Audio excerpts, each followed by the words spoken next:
సుమన్ టీవీలో మీ personal and business promotions కోసం కింది నెంబర్కి కాంటాక్ట్ చేయండి. పలు భాషా చిత్రాల్లో నటించి ప్రేక్షకులను ఎంతగానో ఆదరించిన ప్రముఖులు సుమన్ కర్నూలు నగరానికి వచ్చారు. ఎద్దుల కాటన్ ప్రైవేట్ లిమిటెడ్ బ్రాంచ్ ప్రారంభోత్సవానికి వచ్చిన ఆయనతో కలిసి మాట్లాడే ప్రయత్నం మనం చేద్దాం. సార్ చెప్పండి. ఇది జనరల్ గా ఏంటంటే మాకు హైదరాబాద్ లో గానీ, విశాఖపట్నంలో గానీ, విజయవాడలో గానీ అలాంటి ఊర్లో ఇలాంటి స్టోర్స్ కనబడుతున్నాయి. సో మనకేంటంటే ముందుగా నాకు మహేష్ గారు వచ్చి ఒక యాడ్ చేయాలని చెప్పారు. అయితే ఎలాంటి యాడ్ అని చెప్తే వాళ్ళ కాన్సెప్ట్ చెప్పారు, నాకు బాగా నచ్చింది. సో వాళ్ళ యాడ్ తీసుకున్నారు. యాడ్ తీసుకున్న తర్వాత అందరూ తెలుసు గుడి ఇక్కడ చాలా అంటే ఒక విశేషమైన గుడి, అది ఓపెనింగ్ కి పిలిచారు, వచ్చాను.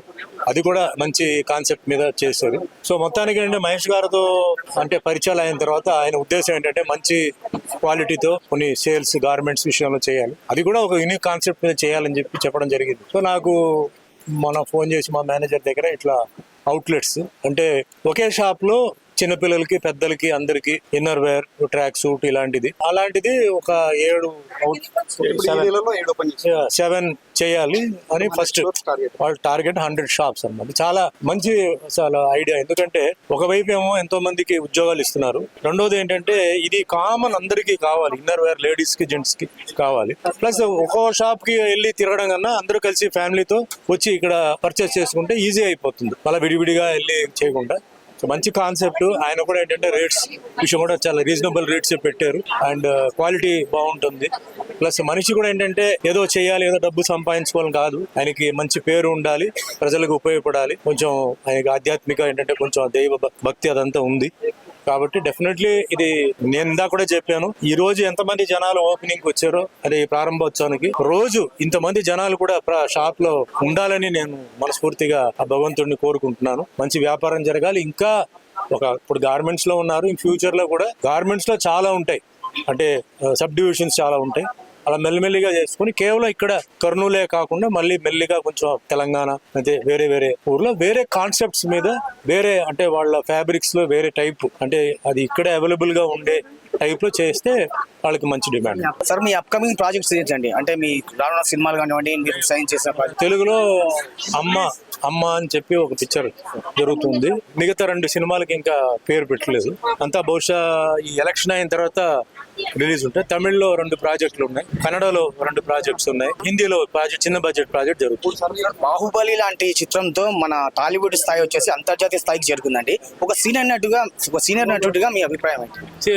బాహుబలి రిలీజ్ అయిన తర్వాత అండి కేవలం ఒక తెలుగు ఇండస్ట్రీకే కాదండి, మొత్తం భారతదేశం ఇండస్ట్రీకే అది చాలా పెద్ద ఒక యూటర్న్ తీసుకొచ్చి ఈ రోజు మన సౌత్ ఫిలిమ్స్ అందరూ నార్త్ లో అందరూ ఎగబడి చూస్తున్నారు. అంటే సౌత్ ఆర్టిస్టుల మీద అంత క్రేజ్ పెరిగింది. అది కాకుండా ఈవెన్ విదేశాల్లో కూడా ఏంటంటే మంచి మార్కెట్, దానికి సెపరేట్ మార్కెట్ రావడం జరిగింది. అది కాకుండా మొన్న RRR సినిమా ఆస్కర్లో వెళ్ళిపోయి అవార్డు రావడం కీరవాణి గారికి. సో అదే ప్రారంభం. అంటే మన తెలుగు సినిమాలు కూడా ఏంటంటే ఆస్కర్ లెవెల్లో కూడా వెళ్ళొచ్చు అని వాళ్ళు నిరూపించారు.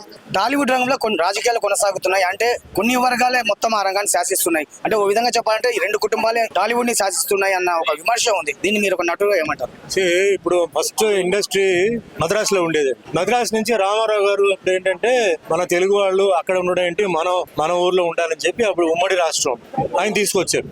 ఆయన తీసుకొచ్చేటప్పుడు మెయిన్ గా ఏంటంటే డెవలప్ చేసిందంతా పెద్ద ప్రొడ్యూసర్స్ ఇంట్లో అందరూ ఉన్నారు. వాళ్ళు స్టూడియోలు కట్టడం కానీ, లేకపోతే వాళ్ళు ల్యాబ్ కట్టడం కానీ, డబ్బింగ్ థియేటర్లు కట్టడం కానీ, అలా వాళ్ళు కూడా ఏంటంటే వచ్చి వాళ్లే ముందు సినిమాలు స్టార్ట్ చేసేది. సో న్యాచురల్ గా మీకు ఏంటంటే వాళ్ళ డామినేషన్ ఉంటుంది, వాళ్ళ స్టూడియోలు ఉంటాయి, థియేటర్స్ కూడా వాళ్ళు మొత్తం వాళ్ళు లీజ్ కు తీసుకొని వాళ్ళ థియేటర్స్ అలా పెట్టారు. సో అది అట్లేమి డామినేషన్ అలాంటిదని ఏమి లేదు. సినిమా బాగుంటే వాళ్ళు కూడా కొంటున్నారు, బయట సినిమాలు కొంటున్నారు, వాళ్ళ సినిమాలు చేసుకుంటున్నారు, అన్నీ ఉన్నాయన్నమాట. ఇప్పుడు మెయిన్ ఏంటంటే సినిమా తీసేటప్పుడు మంచి క్వాలిటీ ఉండాలండి. క్వాలిటీ లేకుండా నేను చిన్న ప్రొడ్యూసరు, నేను చిన్న బడ్జెట్లో తీసినట్టు జనాలు చూడరు. ఇప్పుడు అది వ్యాపారం అవ్వాలి, ఇది వ్యాపారం, ఇదేం పెళ్లి కాదు కదా. సో వ్యాపారం చూసినప్పుడు వాళ్ళు ఏం చేస్తారంటే మంచి సినిమాలు ఉంటే తీసుకుంటారు, మంచి సినిమాలు లేదంటే వదిలేస్తారు. దానిపోయి మనం అది ఇదేం చెప్పకూడదు అనమాట. మొత్తం మీద ఎద్దుల కాటన్ ప్రైవేట్ లిమిటెడ్ దినదినాభివృద్ధి చెందాలని ప్రముఖ సినీ నటులు సుమన్ ఆకాంక్షిస్తున్నారు. అంతేకాకుండా టాలీవుడ్ రంగంలో ఎలాంటి రాజకీయాలు లేవని ఆయన స్పష్టం చేస్తున్నారు. కెమెరా పర్సన్ విష్ణుతో నందకిషోర్, సుమన్ టీవీ, కర్నూలు.